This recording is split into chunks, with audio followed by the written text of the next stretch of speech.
Welcome to For the Health of It, an intimate look at public health in Cowley County, Kansas. Join us as we discuss topics that are impacting public health in our community and learn about what we do at your local health department.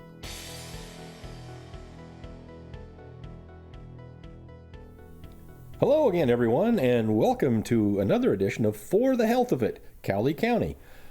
This is Tom Langer, the Health Department Administrator, and with me once again today is my most knowledgeable partner, Allie. How are you today? I'm well, thank you. Well, you are going to be the main go-to person for today's episode, which we are calling Trail Mix.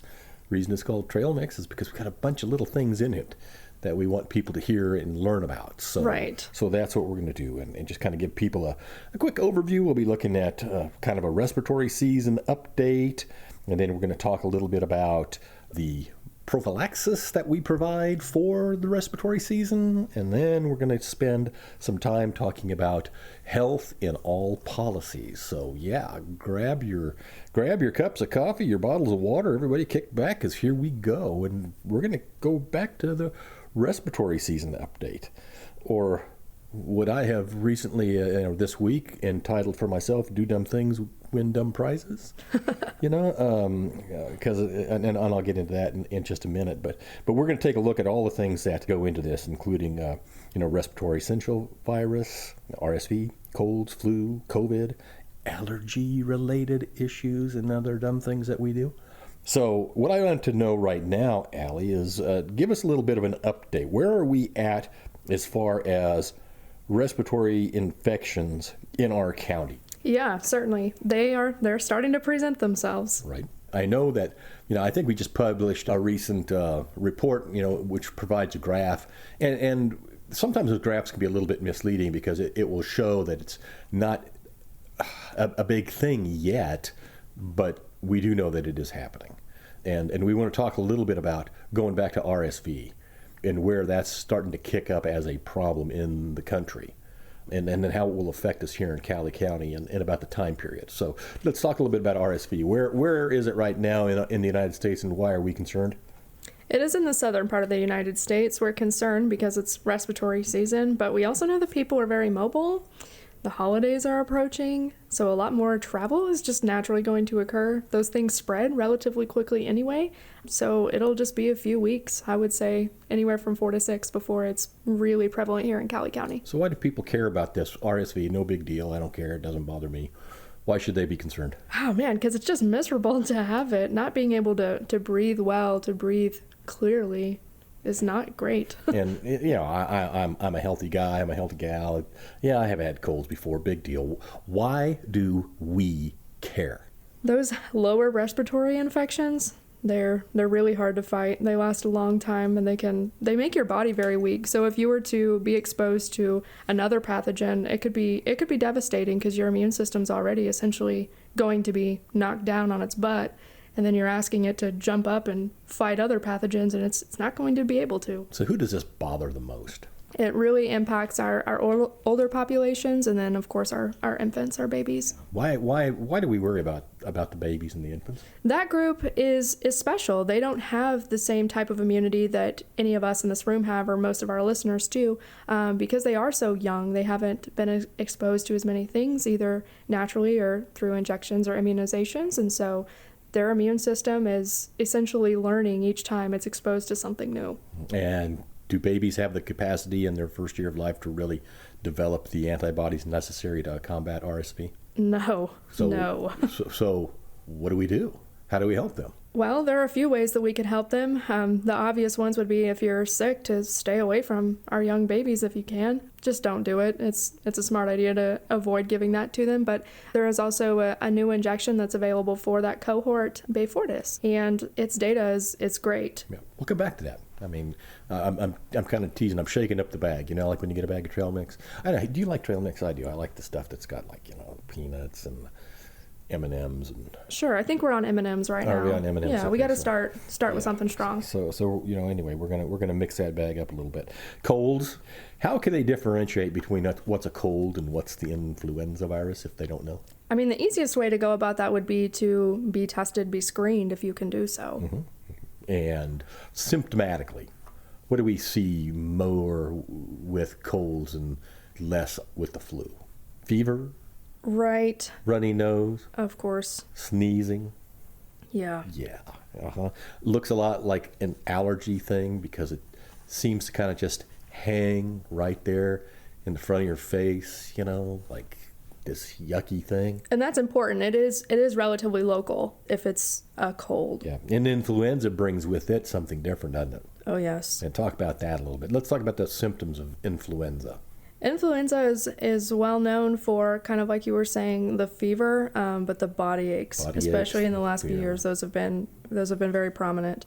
Yeah, those things linger around. Being just really weak and fatigued, sometimes dehydration, and things come with influenza. The weariness, the heaviness in the chest, the congestion that will come. Right, just overall not feeling nasty well. sore throats, things like that, which with a cold you don't normally see that.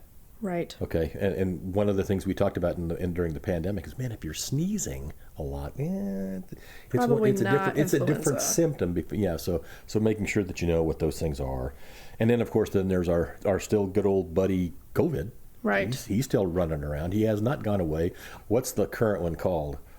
I don't even remember now. Yeah, they change very quickly. Yep, it is. It continues to do it, but we do have some effective treatments for that too. Certainly. And we'll talk a little bit in a second. And then there's this last one, and this is where I have to beat on myself a little bit because of what happened. Allergies.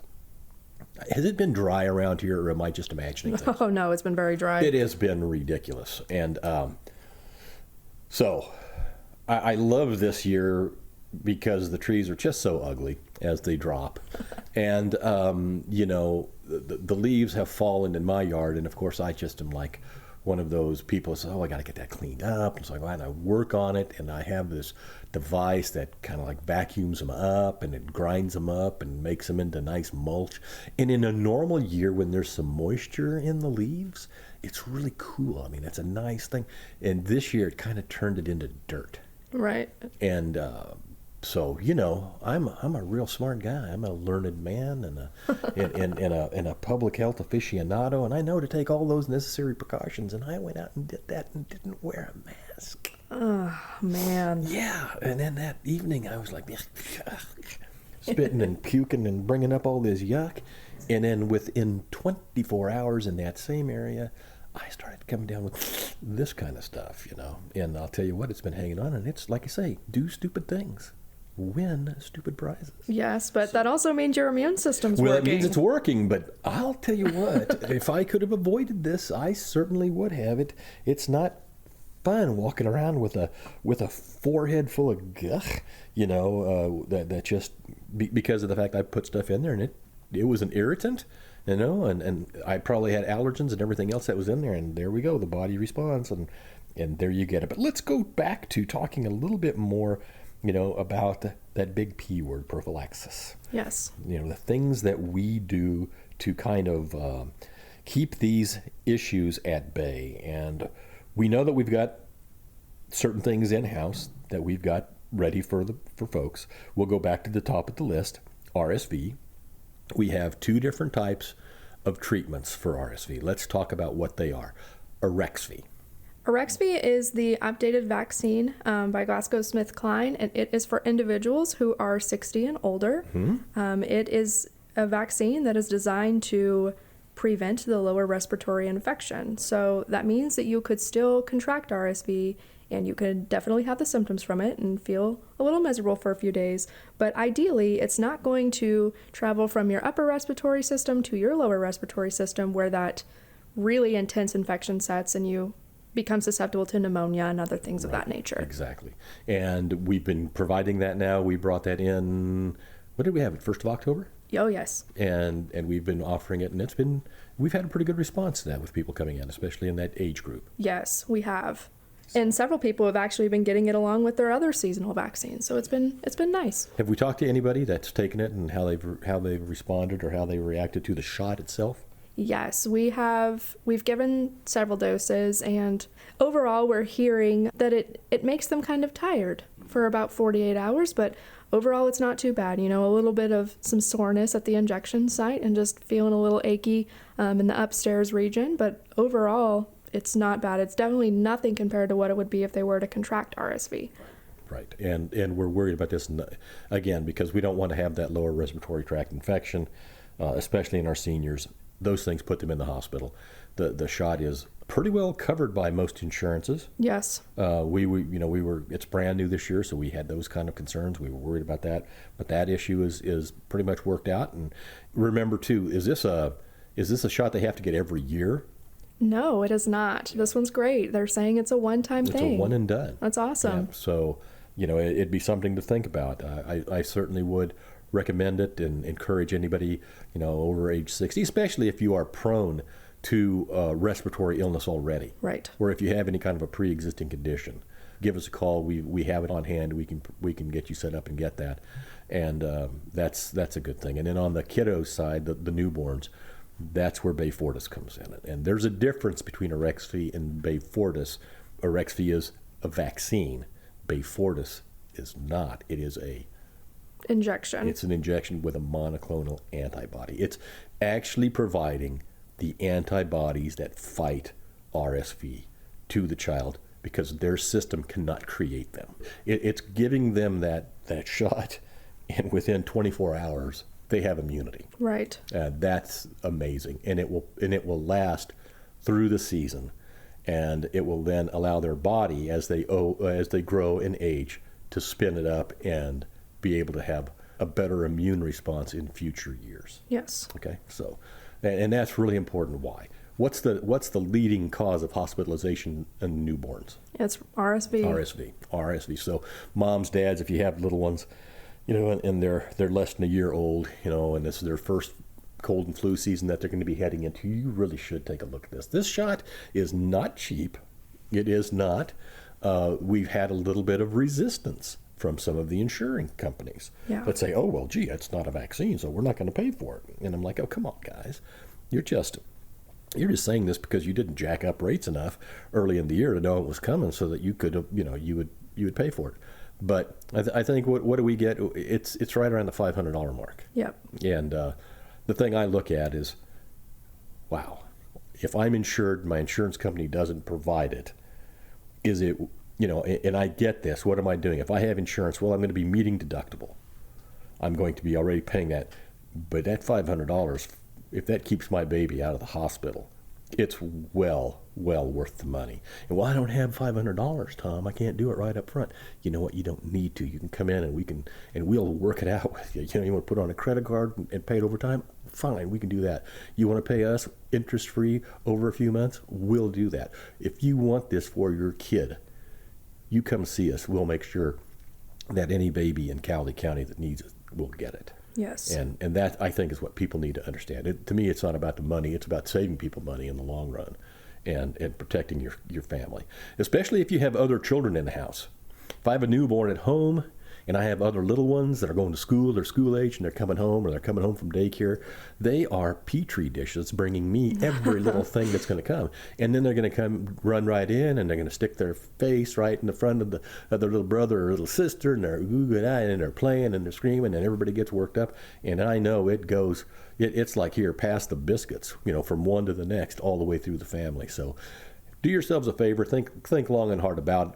We have all the information. This is good stuff. We would not be even putting it out there if we thought it was going to do any kind of harm. And it's one of those things, I think, on the respiratory infection side of things that is really worth considering and worth the investment. Influenza vaccine. Yeah. We still have that. Oh, we sure do. Yep. And we still see people coming in that are getting their flu shots. But I'll tell you what, if you wait until it has arrived here and it's really going full steam, you've waited too long. Yeah, just don't do it, guys. Yeah, you'll wait too long. If it starts circulating in the county and you haven't had your shot, your body won't spin up quick enough to fight it. Right. And one thing that I don't think people understand. So if I'm in my house and somebody in my house comes down with influenza and I say, oh, shoot, I better go get my shot. It's too late. It's too late for sure. But if you've already had that exposure and your body is... Yeah. Yeah. It's just Well, not it's good. just, the idea is you get it early because it takes approximately 2 weeks for the human body to go ahead and actually build up the antibodies in our system at the rate that we would need to fight it off quickly. Yes. That's the issue.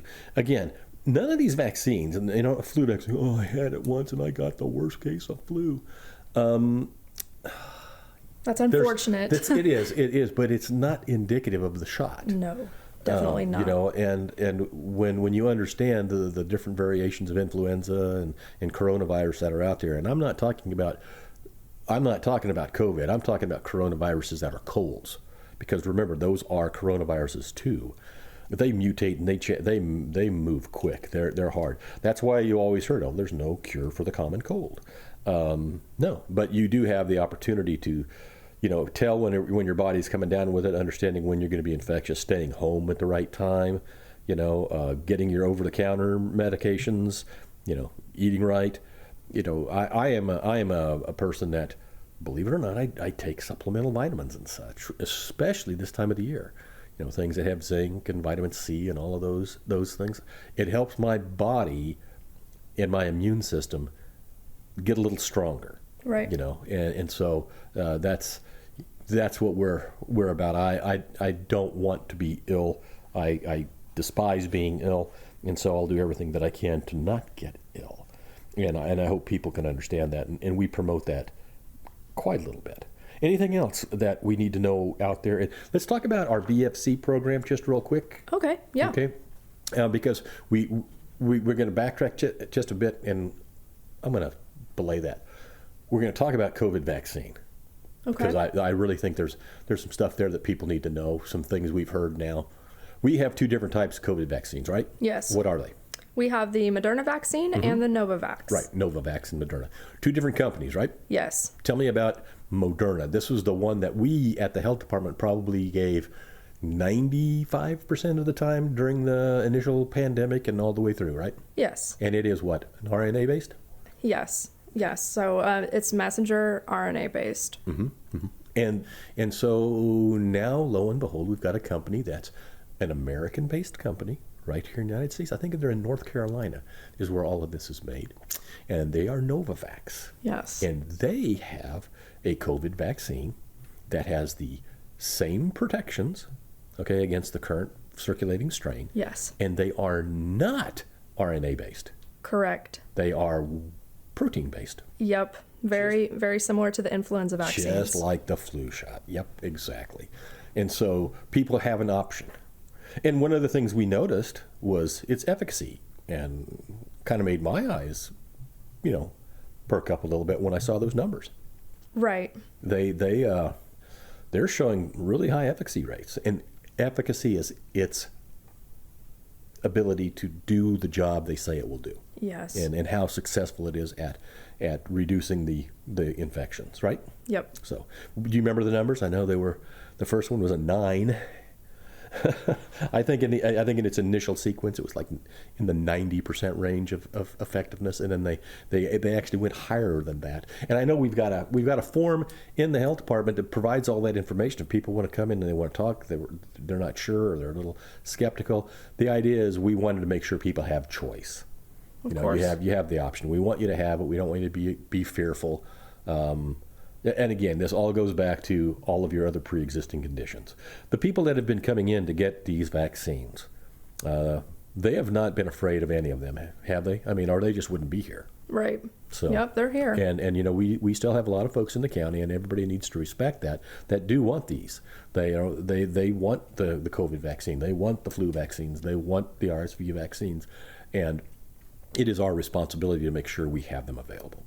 And that's what we do. And not just have them available, to be able to have a good, intelligent conversation with people and let them know this is what it is.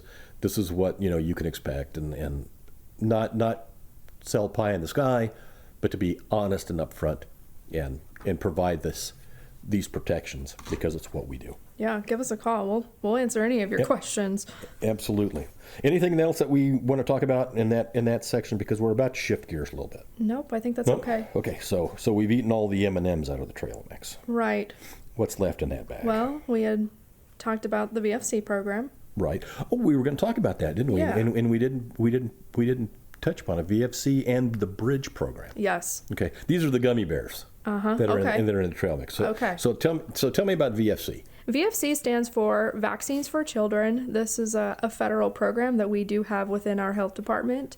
Essentially, it makes vaccines for children and adolescents very affordable for families who do not have insurance or their insurance does not cover those vaccines. So here at the health department, you are looking at $20.25 per vaccine. That is extremely affordable when you consider that some of these vaccines are over $250 by themselves.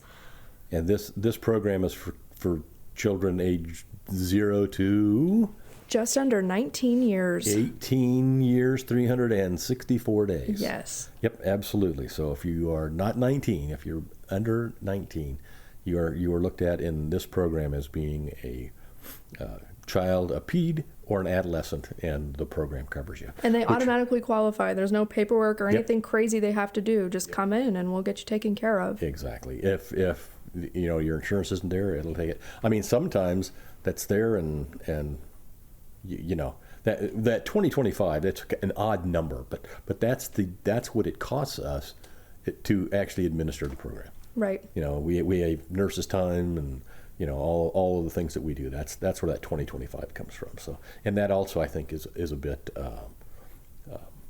I don't say regulated, but it's kind of the guidance as well from the state health department and from the feds. And again, just come talk to us. We'll work with you if we need to. Now, on the one issue or the one vaccine that we were looking at, though, that we were curious about because it went all private now.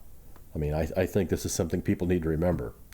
All of the coronavirus, COVID-19 vaccines are now all private. Yep. The companies are still making them, but the government is not buying them anymore.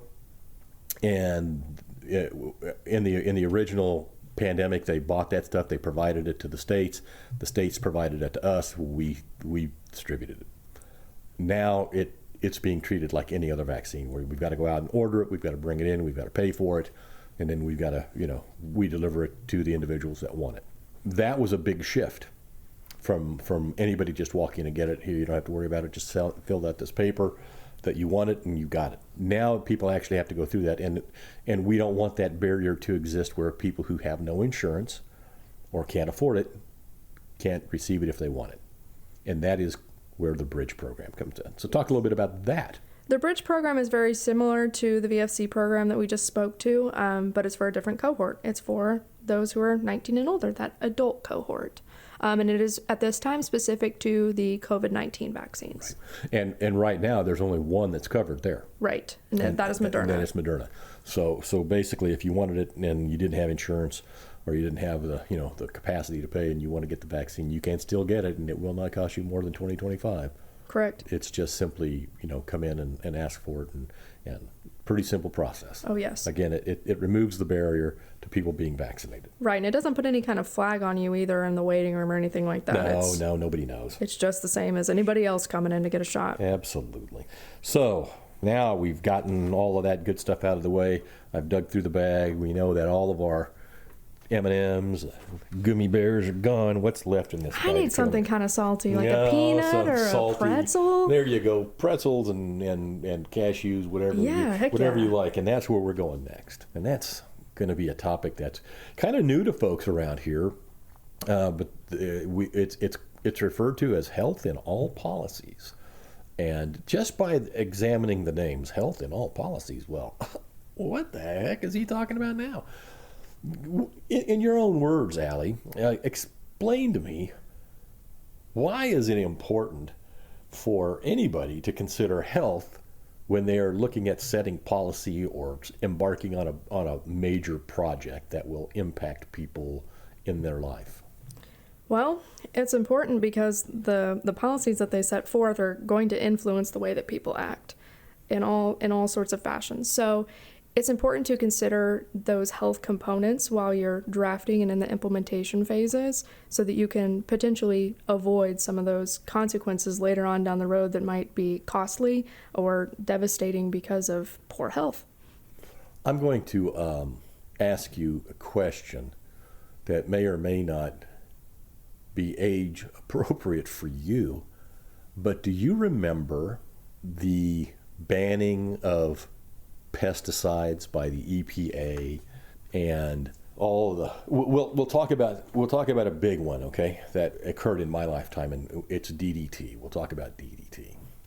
DDT is a exceptional pesticide. It's one of those ones that it'll pretty much kill everything. And when we were, as a nation, combating vector-borne diseases, especially those that were mosquito-driven, they used to have in cities, I remember this in Topeka, they had trucks that would come around, and they had atomizers on them. And you know what an atomizer is? It's like a big fan that you would shoot a spray into, and that fan would make that mist so fine, and it would shoot it up 40, 50 feet in the air. And they would come through our neighborhoods, and they would spray the trees that overhung the streets. So if you live in Winfield or you live in Ark City, and you think about some of the city streets that we have, where we have these big old tree canopies that hang over 10th Street, 9th Street, and 8th Street in Winfield. I think about them from downtown going west. That was it, and there would be these trucks that would come by, and they would basically be shooting this DDT up into the air. Now, guess what? All the little kids, including yours truly, we would be playing, in our yards and in our streets and riding our bikes and all that kind of good stuff. And by golly, we didn't. I don't know that it helped our health. That we were killing off the insects to keep us well, but what was the after effect of the cure? And then, of course, all of the things that came in, and there was a book that was written following the use of that for a decade, and that was called Silent Spring, and it took a look at the effects of all of the chemical use on pests and what have you, and how it affected us. And then we still see it today. I challenge you, if you watch much TV, have you ever seen these commercials on TV about, asking people if they have mesothelioma? You know what mesothelioma is? It is cancer that's brought on by asbestos. Okay, so people that work in fields that have exposure to asbestos in their lifetime, if they develop lung cancer, it's incurable. It's really nasty, and so mesothelioma was a after effect of the use of asbestos. Here's the thing. Asbestos isn't a bad thing, and asbestos is still used. We have to use asbestos in a lot of things. I think it's still probably part of automobile brakes, because they generate so much heat. They have to be able to dissipate it. It works. We have firefighters that wear asbestos-lined suits and such because they do not burn. Asbestos is an amazing element. But what we didn't do is we didn't put into place the safeguards to protect our health when we use those things. And that's where things like health and all policies come in. The big one that I could absolutely point to still is lead poisoning, especially environmental lead poisoning in kids, and how we used lead-based paint for centuries, knowing all the while the harmful effects that lead have on children, and on humans. Still put it out there because there was a point in time where it was just such a wonderful thing, and it provided us so much good that we could see. We never considered the things we did not see, and that's where it goes. So now we have things that occur in our communities. There was a 2023 event that I think, was it in February that the first data walk was held? No, it was actually last year. Was it last year? Right around the holidays. Right, it was about a year ago, wasn't it? Right around Thanksgiving that we had the first data walk. Now, talk about a data walk and tell people what that is. Yeah, so the data walk was essentially taking locally available data that is based on different indicators for the residents who live here, and it was compiling those things in a way that you could tell a story about what is going on here. So the data walk was essentially a walk of viewing the data and interpreting that data to understand more of what is going on here. In both of our communities, our big communities, one of the major concerns they have is safe and affordable housing, right? Yep. I think that a lot of people, if they know our county, they know our communities, they would probably agree there is not enough housing for young families that is affordable, that is safe and new, and so forth. And so we have a lot of issues that are absolutely connected to housing. And we were at the first data walk, and at the end of it, wonderful presentation. People came from outside of our area to actually present the information. It was our information. It was our data. It is about us. And, it was a lot of things that we knew, and I was like, oh boy, this is not going to be good. We know we have things that are not so good health-wise in our communities. People are going to be upset. But I was surprised that most people were actually more concerned and basically asked the right question on how do we reverse this trend, or how do we make this stop? And that is where we say, well, it goes back to how we create policies and what we do and what we find acceptable. Anybody that's ever gone to build something, okay, a large building in a commercial area, or like we'll talk about like Encinita down in Ark City, where they're looking at putting that stuff in before they can go and build on property that may be, in an area. They're going to have to do a whole lot of homework. They've got to do a lot of studying and say, well, what's going to happen here? What will happen to the ground and to the groundwater and all of that? That's an environmental impact study. And they have a lot of things that are looked at, and people that are really concerned about the environment, just the physical environment, weigh in on those. And that's pretty much commonplace nowadays, that if you're building something, you've got to do that environmental portion of it. But what was missing was the health component, because we all live in our environments, and we all interact in those environments, and those environments have a direct impact on how healthy we are or how ill we can become. And that is where the health in all policies portion comes in. So what we're saying is when we have things that are about to occur, new housing developments, new policies about something, large-scale business additions, making sure that we slow down just a little bit in the planning process, in that initial planning process, to not just look at only the environmental or only the economic data, but to also then look at, say, what effect on human health is this going to have in the near future and in the long term? Because it's the only way to ensure that we've at least considered those things. There was a couple of really interesting examples of that, I think, that we looked at in issues lately. And I'm going to throw out splash pads. Okay. Because I know you love splash pads. Don't you? I do not. Aren't they fun? No, they are. I mean, come on. When you think about a splash pad, what image does that conjure up in your mind? I see little kids, running around the park, screaming, yelling, dancing around in the water as it, squirts out of the little nozzles and everything up in the air. And then, it's a great way for them to be out, to get some exercise, to cool down in the heat of the summer, and all of that good stuff, right? Yes. Perfect. I mean, what is not to love about a splash pad? There are a few things. There are, aren't there? Yes. And where do those things hide? In the water. It's used in the splash pad. Right. And when we look at that, and if you're looking at a splash pad and you say, hey, we have an idea that we want to fix up this park and we want to include a new splash pad. That's cool. Everybody says, oh yeah, that'd be great. That'd be so much fun. But there are some considerations we want to take into it, right? Yes. And that's where health in all policies comes in. Now, that is what it's called. I mean, that's a process. Yes. Or what we try to do.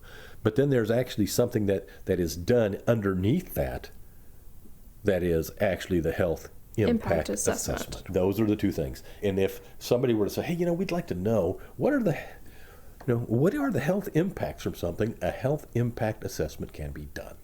And Allie, I'm going to put in a splash pad. Okay. Isn't that great? I want you to tell me, what are the pros and the cons of doing that? And you could tell me. Yes. What are the bad things about a splash pad? The bad things about a splash pad are that water is a carrier for disease sometimes. So we're talking about kiddos for the most part that will be using these splash pads. And we know that kiddos don't usually have the best hygiene practices. Yeah, but come on, it's water. They're getting washed off, Oh, yeah, Come that's on. great. As long as they don't ingest any of the water or put their hands in their mouth after playing in the water. Or Well, so you are just in the poo-poo everybody's good time, Tell me, really, come on, is it that bad? I mean, why would public health even be concerned about any kind of waterborne illness?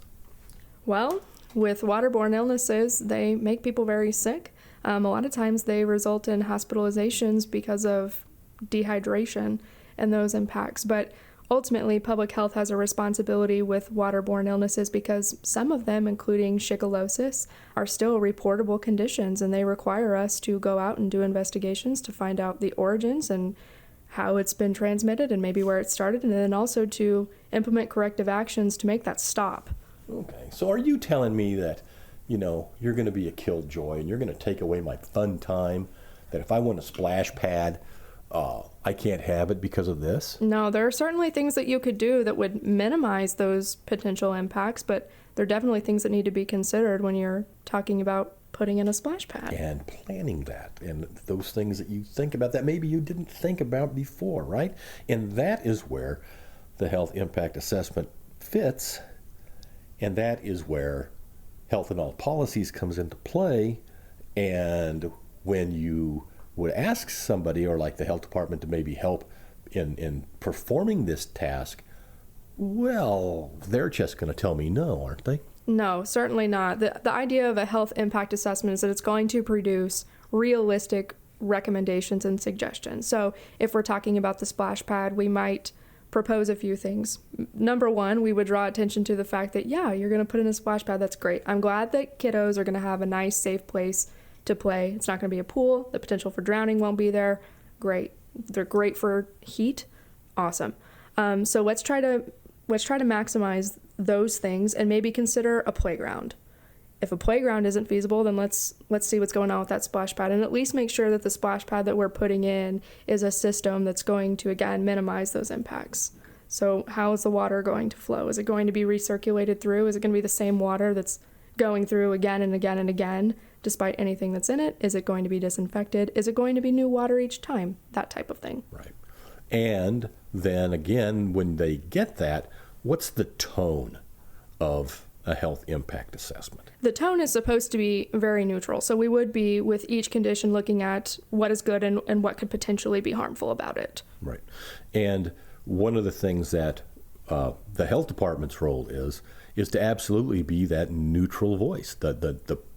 We do have a real concern about being protective of public health.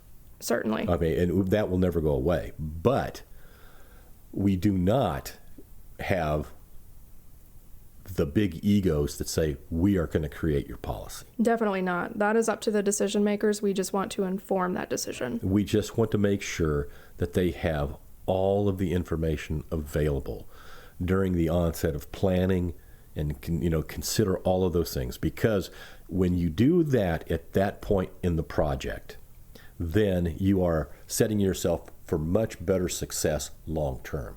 Otherwise, you can have something that goes in, and there was a water park up in Sedgwick County. Was it a summer or so ago? Yes, in 21. Tanganyika, right? Had the issue, and they had to close it down. And public health came in. I mean, Sedgwick County Health Department had to come in. They had to close it down. Yep. Now, you certainly don't want something like that, but that's the way those things work. And then they had to go in and figure it out, and then you had to go back and redesign it and re-engineer it and all of that stuff. When it's so much easier to do it right the first time. So basically, it's like, those instructions that come with a piece of IKEA furniture, that I would look at and say, I don't need this. It's just easy to put it together. It's Legos. And then all of a sudden I have 4 pieces left and it doesn't sit straight. I have to go back and read the instructions. It's making sure that we look at all the instructions and everything, and we consider it all up front before we take the steps to go ahead and create something that in the long run is going to be more of a burden or more of a nuisance or be more harmful to health than if we had done it right the first time. Just like I say, I know that there's a lot of things that we can use. Going back to the guy that was grinding up leaves and didn't wear a silly mask. If he would have protected himself, he could have avoided illness. So as he writes his own personal protection plan, he's going to say, duh, do you remember? Don't do that again. And hopefully he will remember, because he's kind of hard-headed and stubborn sometimes. But anyway, that's it. So that's kind of in a nutshell, common talk about HIAP, health and all policies, and doing the HIAs, and people will be able to see more and more of that coming through from the health department, right? Yes. Why are we doing this? Because we want to protect health. It's our job. And not only that, and what else do we have access to that most people don't? The data, all kinds of data. And this is really a scholarly type of a research project when we do these things. Certainly. These are not things that we are pulling from opinion or things that we believe. Yeah, Well, we may believe them, but they're not just perceptions. They're backed by evidence. They're not perceptions. That's it. This stuff has evidence behind it. So we talk about it's evidence-based. This is research. When we look at it, we look at other studies, we look at other situations where things have been done, and we want to learn from those. We don't want to go in and make them repeat mistakes that others have in the way they set things up, right? So that's it. Wow, this bag now is pretty much empty, isn't it? Yep. I think we kind of flew through that. I don't know. It seemed to go by pretty quick for me. I don't know about you, but I'm looking over here at our producer, and he's like, yeah, holding up the 45-minute sign. He says, enough, man. So we're going to go ahead and pull this edition of For the Health of It County Cowley to an end. Allie, is there anything else that you want to add before we sign off? Not that I can think of today. Hey, holidays are coming up. Yes. I hope everybody is safe and enjoys their holidays if they're traveling, to do so safely. Don't overeat, like I know I will, and have a great time, and then come back and visit us again next time. And until then, stay well. Stay well, everybody.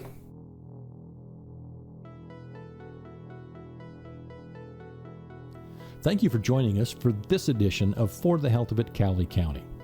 We hope you found it useful and that you'll tell your friends and give us a listen again during future episodes. As always, we end today's segment by replaying a recent Public Health Minute, which is a weekly radio message focused on keeping you healthy. So, until next time, stay well, everyone.